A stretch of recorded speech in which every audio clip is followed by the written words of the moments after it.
We have a lot of problems in our society because of the roles that people don't do. Okay, we have a lot of problems in our society because of the roles that people don't do, and some of these roles that people don't do directly cause other people to get out of their roles. Okay, even if they don't think it's directly affected, it is directly affected. Okay, and so see, a lot of problems happen not necessarily because um, some individual is so bad.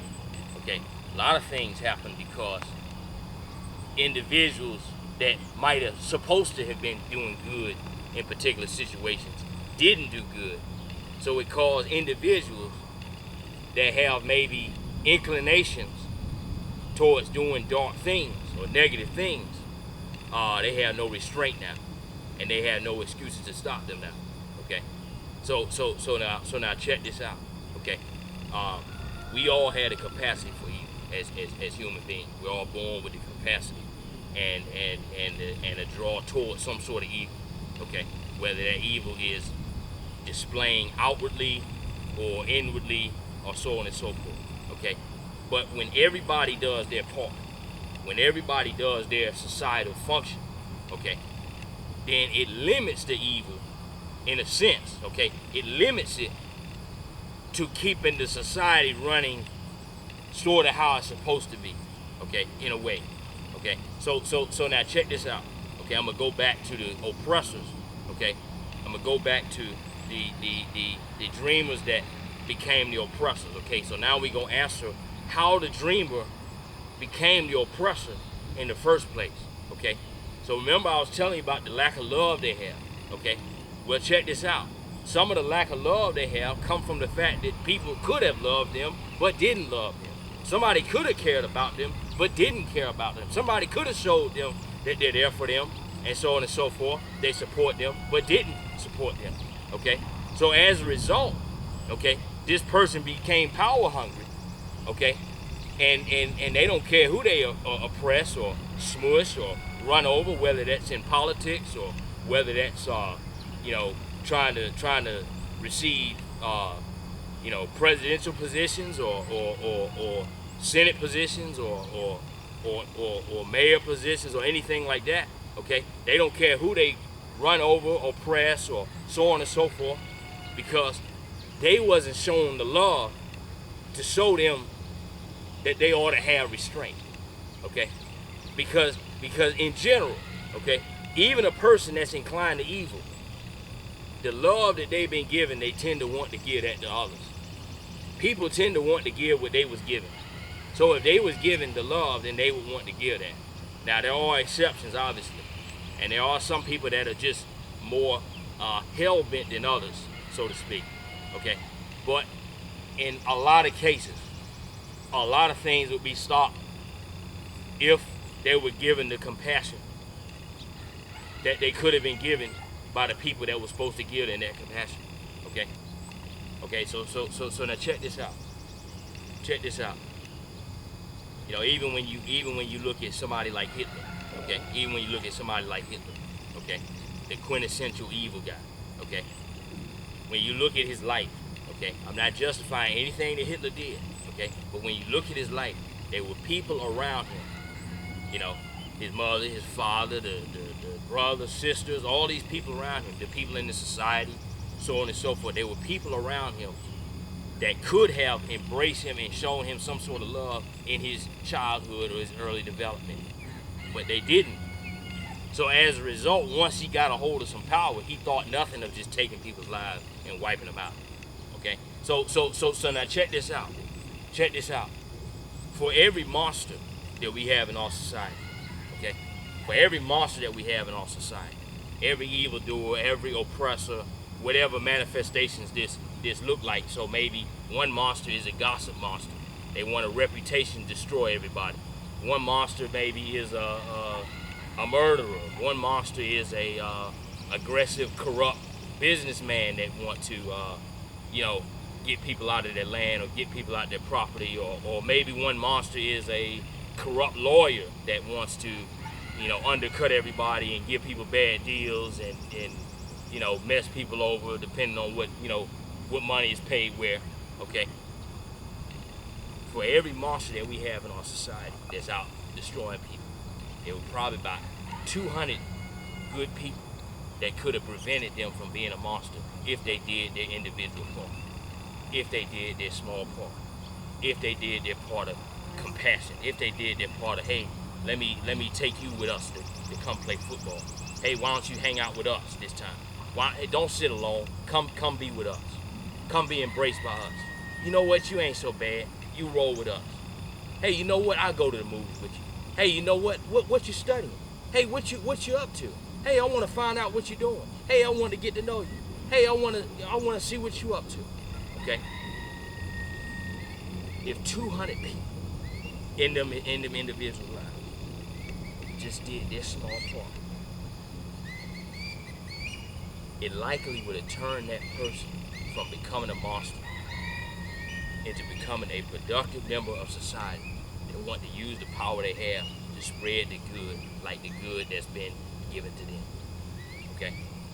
That's why everybody had to do their part. And so when people are consumers, okay, when people are consumers, because that's what a lot of people are, because people in this day and time, they don't serve their own individual societal purpose. Okay? They don't serve their own individual societal purpose. Most people don't. Okay? Most people, they show up on this earth, okay, and they live their life to eat, get a house, have some kids, go to work, retire, and die. That's how they live their life. That's how they live their life. They're not here to have no legacy.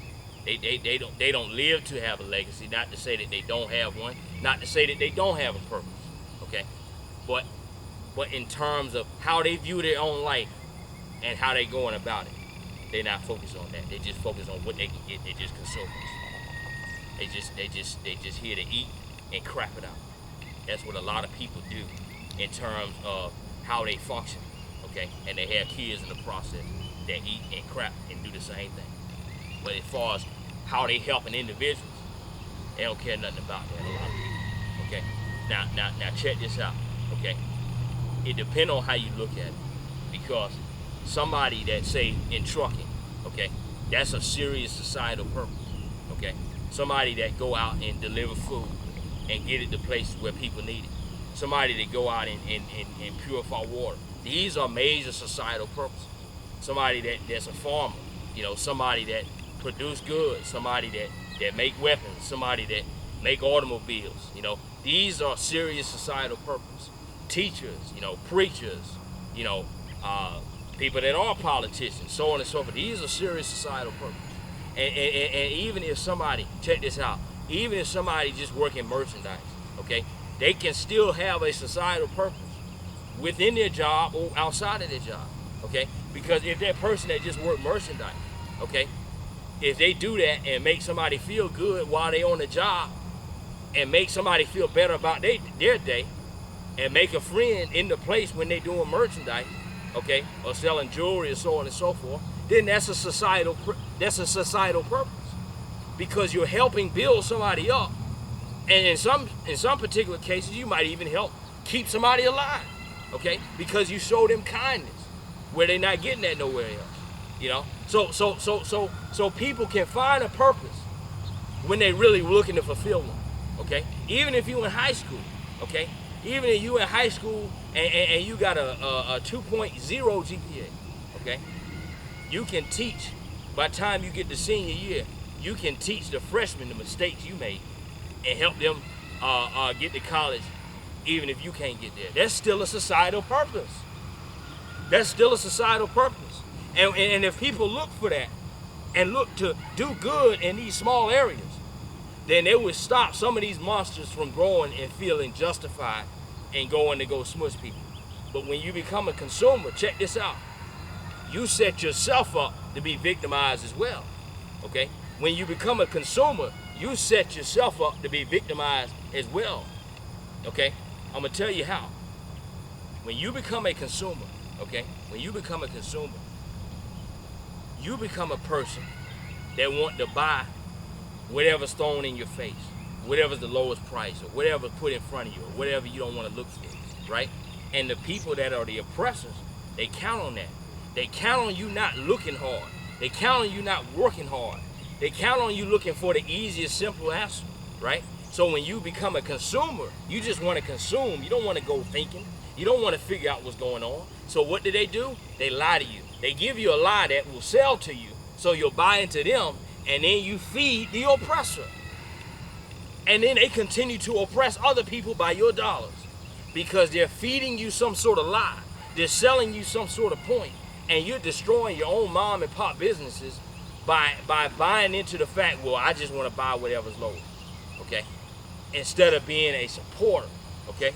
Instead of being a supporter, what we should be. If you're a supporter, then you buy into things that you want to keep going, okay? Just like Cowboys fans. I'm going to pick on y'all for a minute, okay? Cowboys fans are supporters because they ain't been to a Super Bowl in a while, but they don't care. They keep supporting, okay? But then you got these other type of NFL fans. They bandwagon fans. Whoever won the last year, they all of a sudden got a jersey now. Now, they ain't had that jersey since forever or since 20 years ago. And all of a sudden, they win the Super Bowl. Oh, that's my team now. Yeah, I'm their team. Yeah, that's my team now. Okay? But the Cowboys, they support their team whether win or lose. That's how we should be with our own people. What if we had the tenacity and the consistency of Cowboys fans? Whether our people win or lose, we still support them. Whether our people win or lose, we still back them. And if we did that to each other, then we have a society, okay, that would be a supportive society that support other people, that's looking to be supporters of each other. And when people support each other, they can put their resources together and do things that are right for everybody, instead of the few people collecting resources from everybody and doing what's right for them as an individual.